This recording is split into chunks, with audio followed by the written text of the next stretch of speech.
కబుల్టన్లో మరో breaking news చూస్తున్నాం. విజయవాడలో వరద ముప్పు తగ్గింది. ఇప్పుడిప్పుడే జనం తమ ఇళ్లకు చేరుకుంటున్నారు. ఇళ్లను శుభ్రం చేసుకుంటున్నారు. మరోవైపు ప్రభుత్వం బాధితులకు అండగా నిలుస్తోంది. పునరావాస కార్యక్రమాల్లో ప్రభుత్వం చర్యలు చేపట్టింది. ఇప్పుడిప్పుడే అన్ని కుదుటపడే పరిస్థితులు లేవు. ప్రజలు సమస్తం కోల్పోయారు.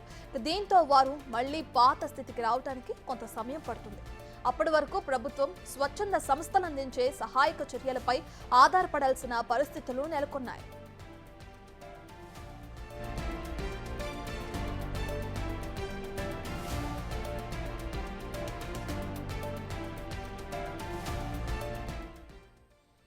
దీనికి సంబంధించి పూర్తి డీటెయిల్స్ మా ప్రతినిధి సాగర్ లైవ్ లో అందిస్తారు. రైట్ సాగర్, ఇప్పటికే చూసుకుంటే విజయవాడ వాసులని ఇంకా వరద అనే బెడద ఇంకా తీసలేదు అని చెప్పుకోవచ్చు.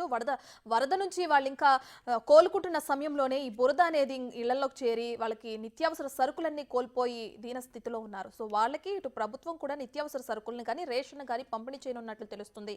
దానికి సంబంధించిన డీటెయిల్స్ అంటే ఎప్పటి నుంచి పంపిణీ చేసే కార్యక్రమాన్ని చేపట్టనుంది ప్రభుత్వం?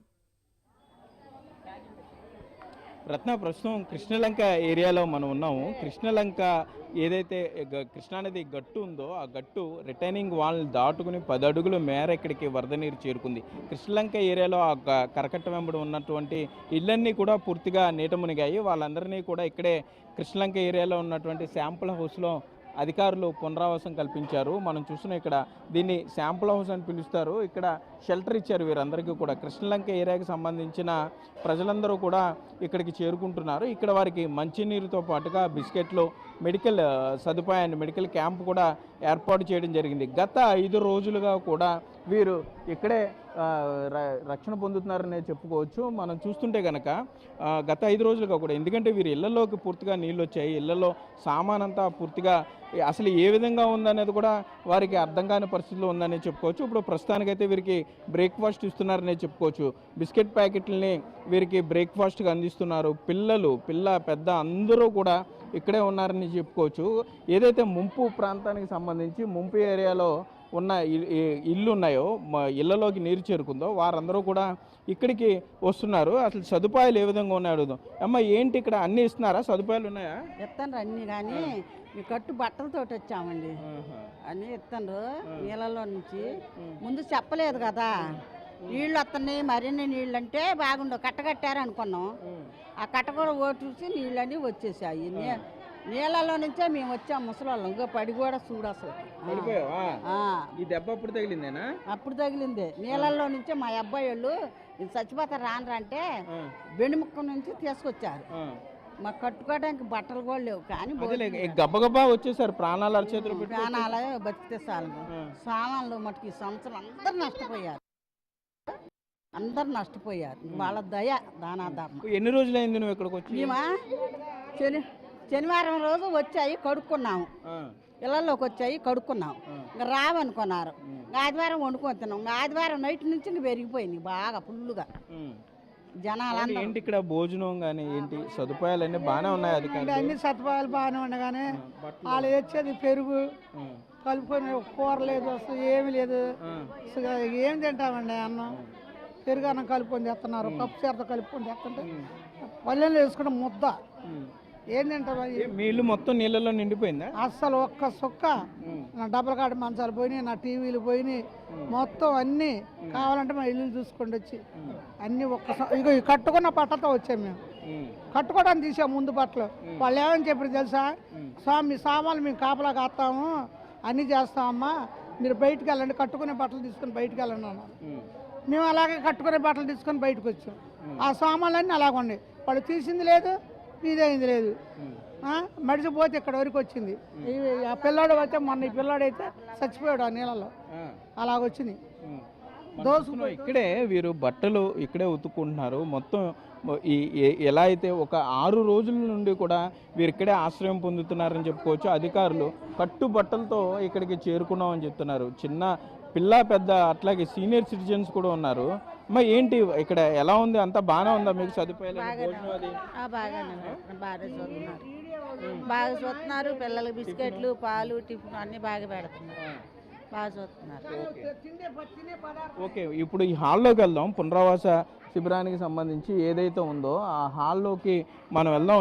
వాళ్ళు ఏ విధంగా ఉందనేది ఇక్కడ చూస్తే మొత్తం అందరూ కూడా సుమారుగా ఇక్కడ ఒక 100 మంది దాకా ఇక్కడ ఉన్నారు.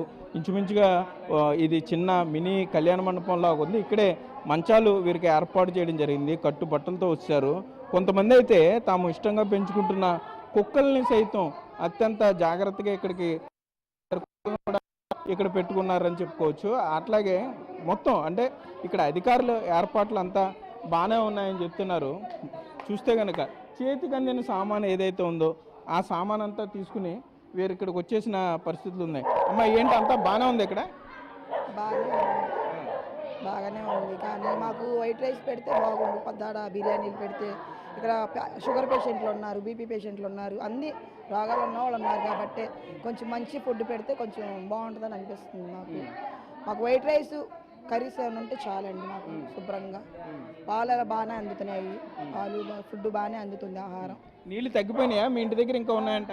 తగ్గిపోయినాయండి, మేము ఇల్లు కడుక్కొని వచ్చాము కానీ మళ్ళీ వస్తాయి అని అంటున్నారు. నిజమంతా అబద్ధమంతా మాకైతే తెలియదు. ఓకే, మొత్తం ఎంతమంది ఉన్నారు ఇక్కడ? ఉన్నారండి 150 మంది కుటుంబాలు ఉన్నారు.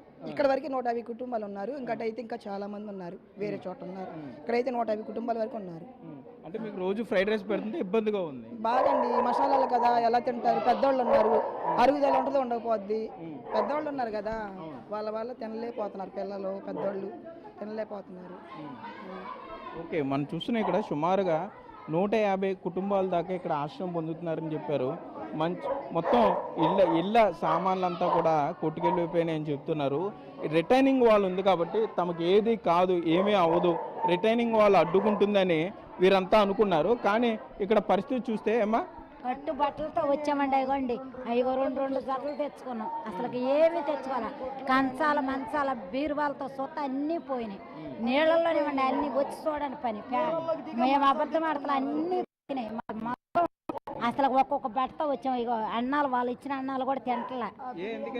ఆ పొలమండి బిర్యానీ లేదు, సప్పుడు అన్నమే పెడుతున్నారండి బిర్యానీ. ఆ బిర్యానీ కూడా తింటలా, ఇష్టం అయితే తింటున్నాం, ముద్ద అట్టాగా పడుకుంటున్నాం. అంతేగాని వాళ్ళు ఏమో బిస్కెట్లు వేస్తున్నారు, మాకు తింటున్నాం. పెడుతూనే ఉండాలి, ఊళ్ళో ఏమీ లేవండి. ఇంటికి వెళ్ళినా కూడా ఎట్టకుండాలో కూడా మాకు అర్థం అవట్లా. అన్నీ పోయినాయి.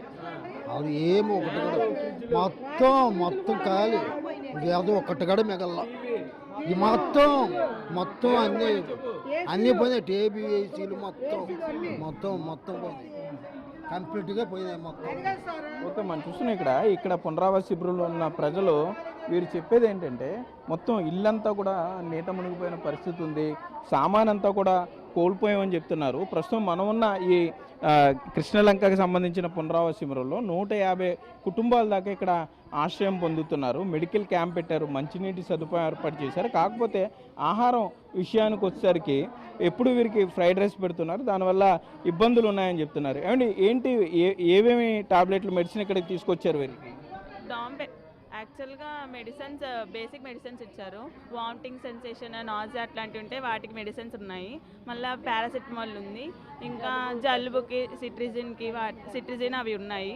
జలుబు, దగ్గు, ఇంకా బేసిక్గా ఉండే ఇప్పుడు కావాల్సిన అన్ని మెడికేషన్స్ ఉన్నాయి. షుగర్ వాళ్ళకి, బీపీ వాళ్ళకి ప్రొవైడ్ చేసేవి ఆయింట్మెంట్స్ ఉన్నాయి. ఫంగల్ ఇన్ఫెక్షన్స్ కానీ ఏమైనా ఇన్ఫెక్షన్స్ వస్తే ప్రొవైడ్ చేయడానికి వూండ్స్కి వాటికి ఆయింట్మెంట్స్ ఉన్నాయి. నేను నిమ్రా హాస్పిటల్ నుండి వచ్చాను. మనం చూసిన ఇక్కడ వైద్య ఆరోగ్య శాఖ ఆధ్వర్యంలో మెడికల్ క్యాంపు కూడా ఏర్పాటు చేశారు. వీరి వెనకాల మంచినీరు ఉన్నాయి. మరోపక్క చిన్నపిల్లలకి సంబంధించినంత వరకు ఇక్కడ బిస్కెట్స్ కూడా అందజేస్తున్నాం అంటున్నారు. కాకపోతే వీరు అడిగే పాలు అన్నీ కూడా ఇస్తామని చెప్తున్నారు. వీళ్ళు అడిగే రిక్వెస్ట్ మాత్రం ఒకటే చేస్తున్నారు, అంటే ప్రతిరోజు ఫ్రైడ్ రైస్ తినలేకపోతున్నాం, కొంత వైట్ రైస్ సంబంధించి ఏదైనా ఒక చిన్న కర్రీ ఉంటే బాగుంటుంది తప్ప గత 6 రోజులుగా కూడా ఫ్రైడ్ రైస్ అయితే తిన్నాం. సీనియర్ సిటిజన్లు ఉన్నారు, బీపీ షుగర్ ఉన్న వాళ్ళు ఉన్నారు కాబట్టి ప్రతిరోజు అదే తినలేకపోతే కొత్త వైట్ రైస్ ప్రొవైడ్ చేయాలని రిక్వెస్ట్ చేస్తున్నారు. అది కాకుండా మిగిలిన సదుపాయాలు అన్నీ బాగానే ఉన్నాయని చెప్తున్నారు. ఇంటిలో ఏదైతే గృహోపకరణాలు నష్టపోయామో వాటికి సంబంధించి అధికారులు ఏదైనా మార్గం చూపించి నష్టపరిహారం ఇప్పిస్తే కొంత తమకు వెసులుబాటు ఉంటుందని కూడా ఇక్కడ కృష్ణలంక వరద బాధితులు, ముంపు బాధితులు చెప్పే పరిస్థితులు అయితే ఉన్నాయి. రత్న, రైట్, థ్యాంక్ యూ సాగర్.